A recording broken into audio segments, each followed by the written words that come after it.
شروع اللہ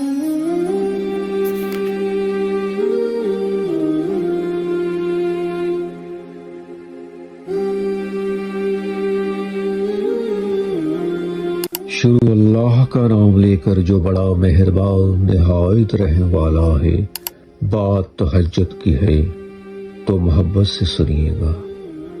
تہجد کی نماز وہ واحد نماز ہے جو مؤذن کی نہیں بلکہ دل کی آذان پر پڑھی جاتی ہے۔ کتنی پر اثر ہوتی ہیں وہ شدتیں جو ہمیں تہجد تک کھینچ لاتی ہیں۔ تیرے کن پر یقین ہے اس لیے میری دعا کا سلسلہ قائم ہے۔ لوگ لاکھ کہیں یہ ممکن نہیں، لیکن میں نے تہجد سے تقدیریں بدلتی دیکھی ہیں۔ تہجد کے وقت اگر آنکھ کھلے تو سمجھ لو کہ بلاوا آسمان سے آیا ہے۔ اور جانتے ہو سکون کیا ہے؟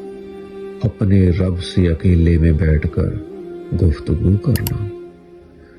پتہ ہے محبت کیا ہے؟ نماز سے کسی کو تہجد پہ لے آنا۔ تہجد تو سب سے بڑی دلیل ہے اپنے رب سے عشق کی۔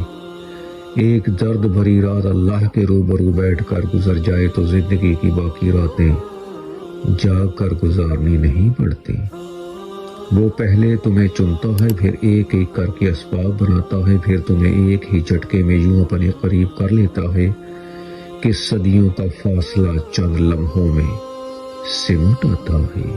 واقعات، حادثات اور حالات خود پیدا نہیں ہوتے، کسی کا زندگی میں آنا اور چلے جانا اتفاق نہیں ہوتا۔ ہر چیز میں مصلحت پوشیدہ ہوتی ہے۔ تم جب خود اس کی طرف نہیں جاتے تو تمہیں اس کی طرف کھینچ کر لایا جاتا ہے تاکہ تم اس افضل پہر میں اٹھ کر اللہ کو منا سکو جس میں مانگی گئی دعائیں کبھی رد نہیں ہو سکتی۔ یہ تڑپ اس لیے پیدا کی گئی ہے تاکہ اللہ تمہیں اپنے بے حد قریب کر سکے۔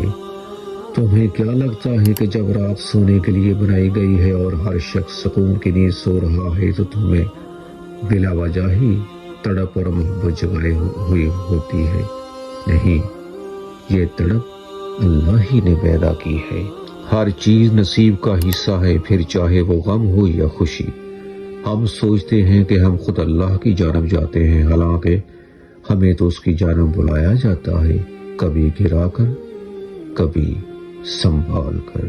تم تہجد تک خود نہیں جاتے بلکہ تہجد کو تم تک لایا جاتا ہے۔ تم سجدوں کو نہیں چنتے بلکہ تمہیں سجدوں کے لیے چنا جاتا ہے۔ تہجد رات کی تاریکیوں میں ایک ایسا سنہرا لمحہ ہوتا ہے جب ایک بندہ اپنے خالق سے سرگوشیوں میں گفتگو کرتا ہے، جب عرش اور فرش میں کوئی فاصلہ باقی نہیں رہتا اور نہ ہی آنسوؤں پہ کوئی اختیار رہتا ہے۔